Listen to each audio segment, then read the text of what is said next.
بسم الله الرحمن الرحيم. الرحمن علم القرآن خلق الإنسان علمه البيان. الشمس والقمر بحسبان والنجم والشجر يسجدان. والسماء رفعها ووضع الميزان ألا تطغوا في الميزان وأقيموا الوزن بالقسط ولا تخسروا الميزان. والأرض وضعها للأنام فيها فاكهة والنخل ذات الأكمام والهب ذو العصف والريحان. فبأي آلاء ربكما تكذبان؟ خلق الإنسان من صلصال كالفخار وخلق الجن من مارج من نار. فبأي آلاء ربكما تكذبان؟ رب المشرقين ورب المغربين. فبأي آلاء ربكما تكذبان؟ مرج البحرين يلتقيان بينهما برزخ لا يبغيان. فبأي آلاء ربكما تكذبان؟ يخرج منهما اللؤلؤ والمرجان. فبأي آلاء ربكما تكذبان؟ وله الجوار المنشآت في البحر كالأعلام. فبأي آلاء ربكما تكذبان؟ كل من عليها فان ويبقى وجه ربك ذو الجلال والإكرام. فبأي آلاء ربكما تكذبان؟ يسأله من في السماوات والأرض كل يوم هو في شان.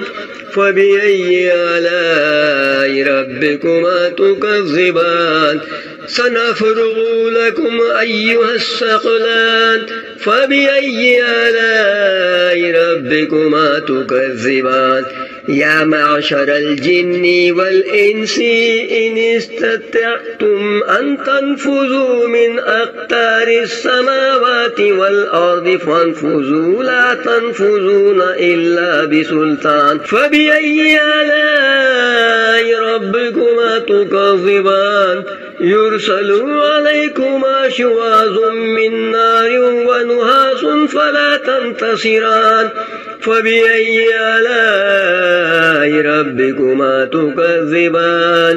فإذا انشقت السماء فكانت وردة كالدهان. فبأي آلاء ربكما تكذبان؟ فيومئذ لا يسأل عن ذنبه إنس ولا جان. فبأي آلاء ربكما تكذبان؟ يعرف المجرمون بسيماهم فيؤخذوا بالنواصي والأقدام. فبأي آلاء ربكما تكذبان؟ هذه جهنم التي يكذب بها المجرمون يطوفون بينها وبين حميم آن. فبأي آلاء ربكما تكذبان؟ هو لمن خاف مقام ربه جنتان. فبأي آلاء ربكما تكذبان؟ ذواتا أفنان. فبأي آلاء ربكما تكذبان؟ فيهما عينان تجريان.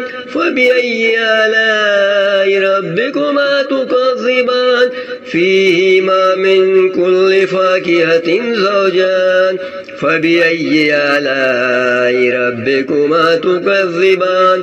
متكئين على فروش بطائنها من استبرق وجنى الجنتين دان فبأي آلاء ربكما تكذبان فيهن قاصرات الطرف لم يطمثهن إنس قبلهم ولا جان فبأي آلاء ربكما تكذبان كأنهن الياقوت والمرجان فبأي آلاء ربكما تكذبان هل جزاء الإحسان إلا الإحسان فبأي آلاء ربكما تكذبان ومن دونهما جنتان فبأي آلاء ربكما تكذبان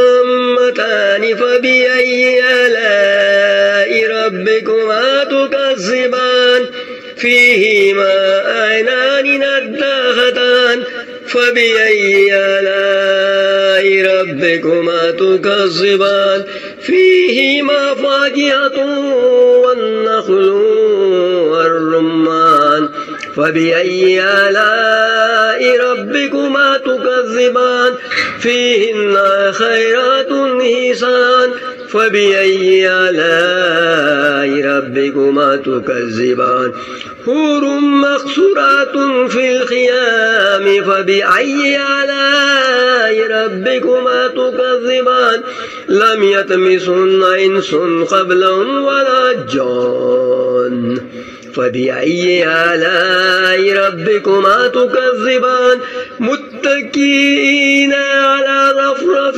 خضر وابقري حسان فبأي آلاء ربكما تكذبان تبارك اسم ربك ذي الجلال والإكرام.